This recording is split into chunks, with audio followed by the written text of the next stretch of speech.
Hello and welcome to this week's edition of Fuse News, this week from the Samuel Alexander Building.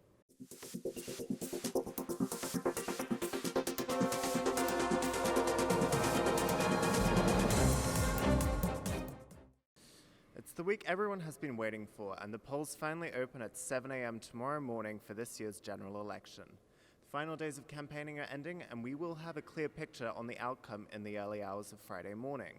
The latest opinion polls show the Tories in the lead with a 43% majority, whilst Labour are a mere 10% behind them as the gaps continue to narrow the closer we get to election day. A total of 650 MPs will be elected to Westminster tomorrow, with 326 needed to gain a majority and form a government. A few weeks ago, Fuse FM aired a debate between the political party societies at the university. Let's take a look. It's important that we get Brexit out of the way. We say no to austerity, and the Greens demand urgent, radical climate change action.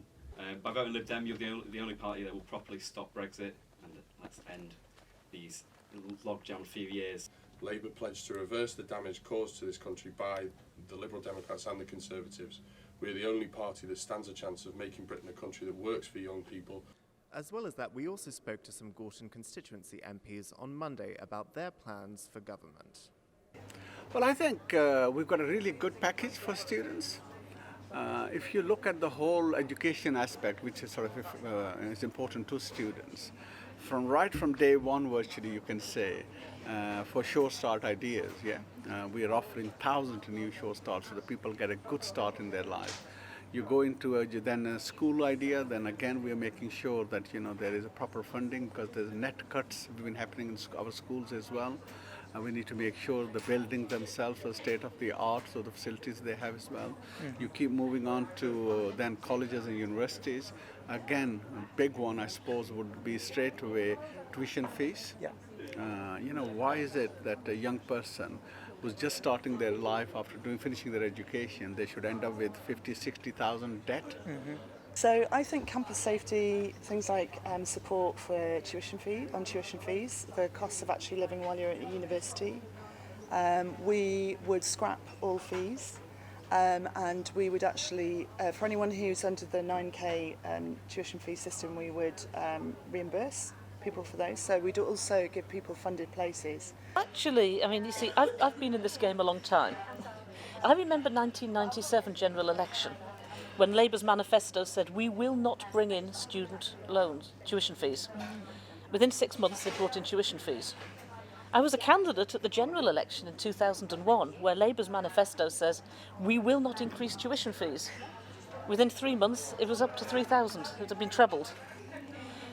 I think we didn't handle the situation in 2010 well. Fuse News will have the latest on the election results from Manchester on Friday morning. 5 people were arrested this week during an Extinction Rebellion protest, which saw Great Ancoats Street completely blocked by protesters, causing major traffic disruption. Manchester City Council said it recognised the urgency of climate change and that it has set an ambitious target to make it a zero-carbon city by 2038. Extinction Rebellion said in a tweet that they were sorry for the inconvenience and reportedly chose to protest there after 12,000 residents petitioned against plans to build a car park in the area. This week has also seen the beginning of December graduations, with students from across the university celebrating their exam success and completing their degrees. The graduations took place in Whitworth Hall, the ceremony being live-streamed on the hall of Ali G.